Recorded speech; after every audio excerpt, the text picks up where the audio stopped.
Queridos amigos, ¿qué tal están? El fraude electoral en el Perú ya es un escándalo internacional que debería avergonzar a todo el mundo libre. La democracia de una nación soberana está siendo triturada desde dentro por los mismos organismos que deberían protegerla, corrompidos por las coimas, las prebendas y el tráfico de influencias, alentados todos por el Foro de Sao Paulo. No tengo pruebas, pero tampoco dudas de que el club narcosocialista es autor de una doble injerencia extranjera en el Perú. Por un lado, la acción criminal de agentes cubanos y venezolanos manipulando o eliminando actas. Por el otro, la escandalosa omisión de una Unión Europea cuyos observadores, sesgados y nada imparciales, prefirieron cerrar los ojos para validar una farsa.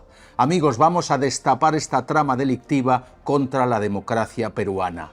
Soy Constantino de Miguel, bienvenidos a Desde mi punto de vista, el canal que combate la mentira y la propaganda de los medios de desinformación.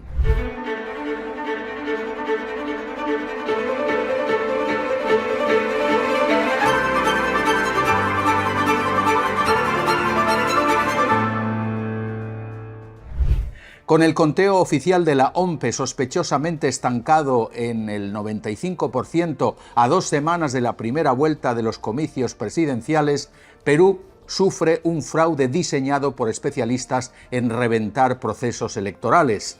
Aparecen actas clonadas, firmas descaradamente apócrifas y series especiales creadas después de la votación.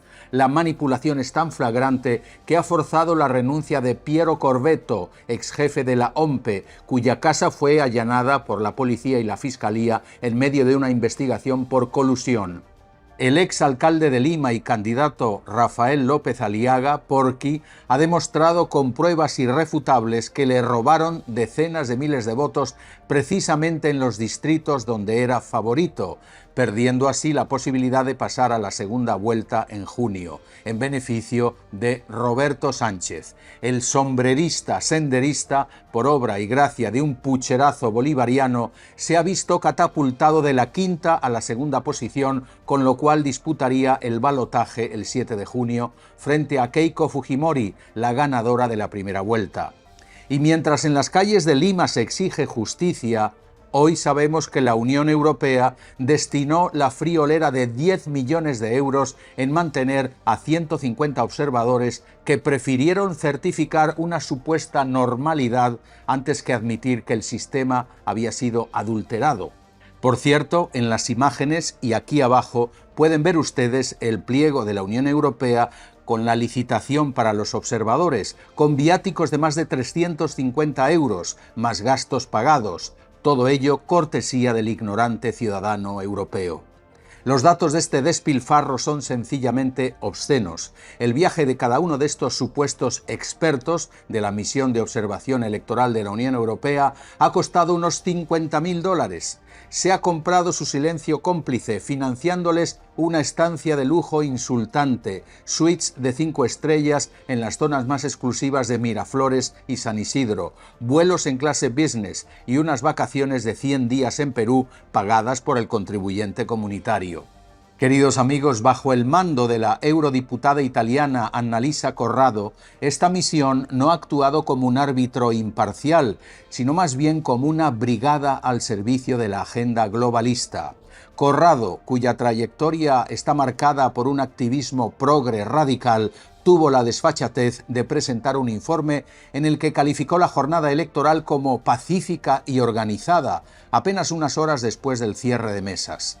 Ignoró con una sonrisa ensayada las denuncias de miles de ciudadanos que presenciaron cómo los colegios electorales en zonas claramente partidarias del candidato Rafael López Aliaga abrían a las 3 de la tarde o simplemente nunca abrían por falta de material. Corrado y su equipo de inútiles tenían que beneficiar al candidato de la ultraizquierda. Junto a ella, el jefe adjunto Alexander Gray ha sido el otro artífice de esta ceguera voluntaria y técnica.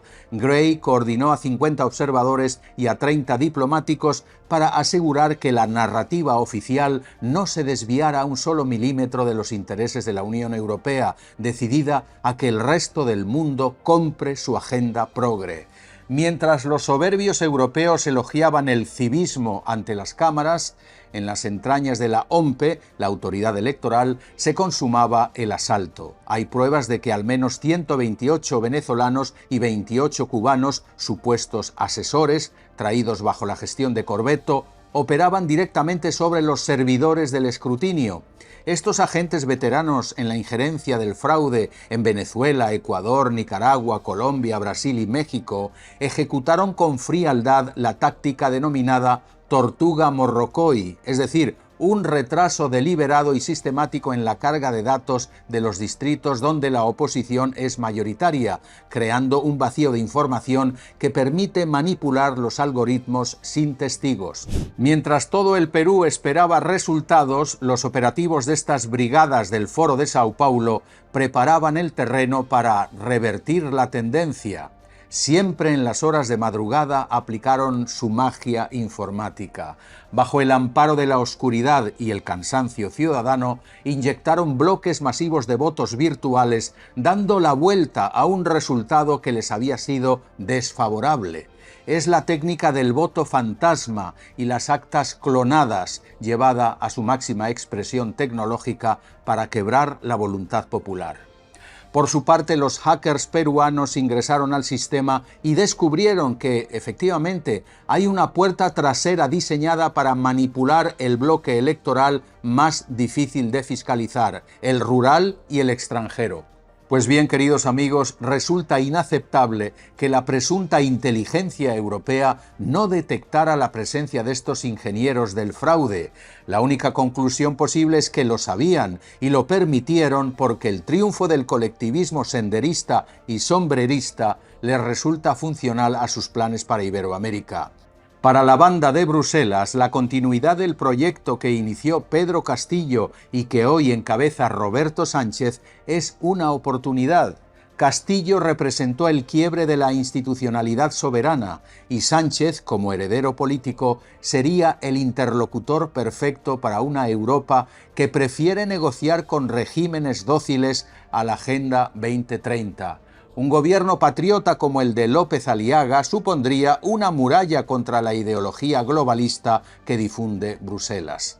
En cambio, una izquierda fragmentada, semianalfabeta y dependiente de asesorías externas es mucho más permeable a los acuerdos de cooperación que en realidad son contratos de sumisión.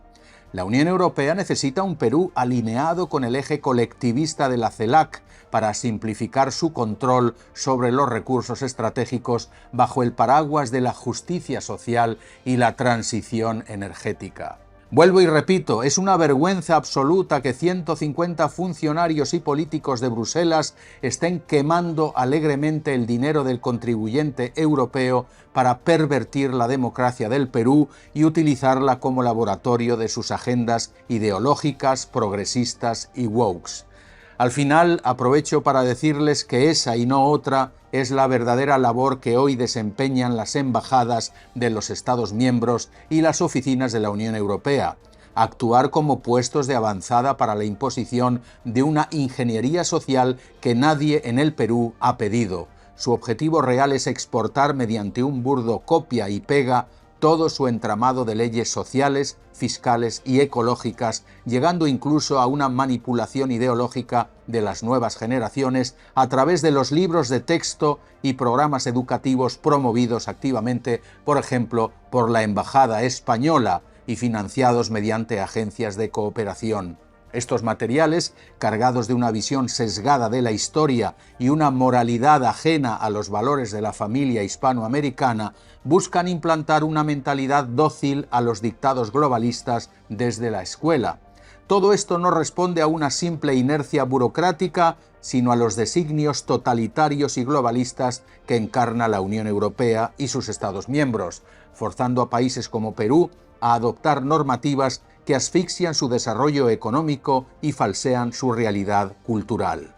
Este desprecio por la voluntad popular en Perú es solo el síntoma de una patología mucho más profunda: la captura total del Servicio Europeo de Acción Exterior y de las oficinas de la Unión Europea por una izquierda institucional que protege sistemáticamente al socialismo del siglo XXI del Foro de Sao Paulo. En este tablero de control globalista, elegir a Rafael López Aliaga, Porky, era elegir a un enemigo frontal para sus intereses.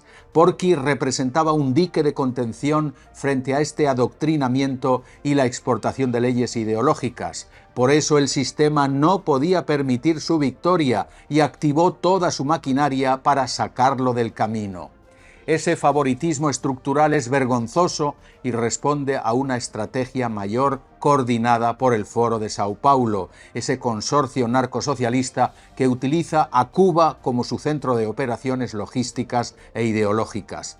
Mientras la Unión Europea persigue a cualquier gobierno conservador o soberanista con la lupa microscópica de los derechos humanos, brinda oxígeno financiero al régimen castrista mediante acuerdos de diálogo político que solo sirven para mantener a la cúpula militar en el poder. Este apoyo cínico de la Unión Europea es lo que permite que La Habana siga exportando impunemente a sus espías, agitadores y especialistas en reventar urnas para infiltrar procesos electorales en toda Hispanoamérica, incluyendo el Perú. La responsabilidad histórica de este atentado contra la soberanía recae directamente sobre la cadena de mando que hoy sigue gobernando en Lima, fingiendo que observa las actas impugnadas para la segunda vuelta del 7 de junio. Una segunda vuelta que se perfila como la trampa definitiva diseñada por el sistema para imponer a Keiko Fujimori como la rival oficial de la izquierda. Fujimori, a pesar de ser la ganadora formal de la primera vuelta, representa el blanco más fácil para los planes colectivistas. El antifujimorismo militante es el arma que la izquierda usará para lograr los apoyos suficientes, aprovechando que Keiko carece de un respaldo decisivo en gran parte del país, sobre todo en el sur, un bastión abandonado a la narrativa del resentimiento. Lo más grave, amigos, es que Porky no ha recogido la rama de olivo para hacer equipo con ella, permitiendo que la derecha llegue fragmentada y facilitando que el bloque narcosocialista se consolide. En este escenario de división, el sombrerismo senderista de Roberto Sánchez se prepara para el asalto final al poder sobre una militancia profundamente ignorante, pero resentida y dispuesta a quemar las calles si no llega a la silla de Pizarro. Su prioridad absoluta no será el Perú, sino la impunidad.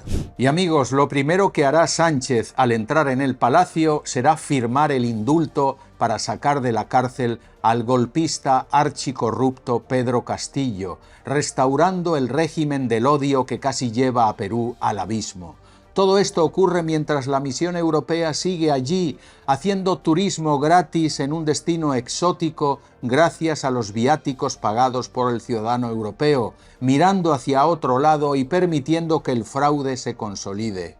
Usted, contribuyente español, francés o alemán, está financiando de su bolsillo el sueldo de 150 mercenarios de la burocracia que han sido enviados a los Andes para certificar que el robo descarado de unas elecciones es un proceso válido. Son 10 millones de euros que no han ido a mejorar su sistema de salud, ni a reforzar sus fronteras, ni a proteger su seguridad, sino a asegurar que el Foro de Sao Paulo se anote otra victoria estratégica. Por fortuna, el Perú ha demostrado tener instituciones que, aunque golpeadas y asediadas, han resistido embates que habrían destruido a cualquier otro Estado. Su economía resiliente sigue ofreciendo una seguridad jurídica que hoy es el último baluarte contra el caos. Pero amigos, la pregunta que debemos hacernos es ¿cuánto más puede resistir este marco de estabilidad? En apenas 10 años, el Perú ha visto desfilar a 8 presidentes por Palacio de Gobierno, una inestabilidad crónica que desgasta la fibra misma de la sociedad peruana y que ha convertido la banda presidencial en un objeto de usar y tirar. Existe en Perú una amenaza real del regreso de un comunismo radical y violento que busca el desmantelamiento de ese modelo de estabilidad. ¿Serán capaces las instituciones peruanas de soportar un nuevo asalto de aquellos que ven en la ley un estorbo para sus designios totalitarios?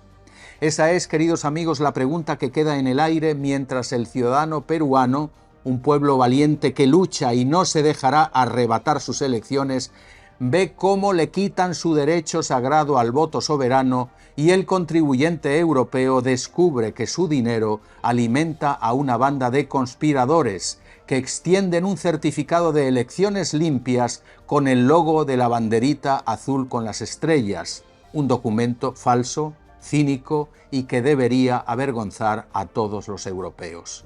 ¿Y ustedes qué opinan? Agradezco vuestros comentarios aquí abajo. Para seguir adelante con este canal libre, independiente y políticamente incorrecto, aprecio vuestros me gusta y suscripciones. Quiero también dar las gracias a los que aportan una contribución económica pulsando el corazón aquí abajo. Soy Constantino de Miguel, esto fue Desde mi punto de vista. Les deseo a todos un feliz día o una feliz noche donde quiera que se encuentren. Hasta pronto.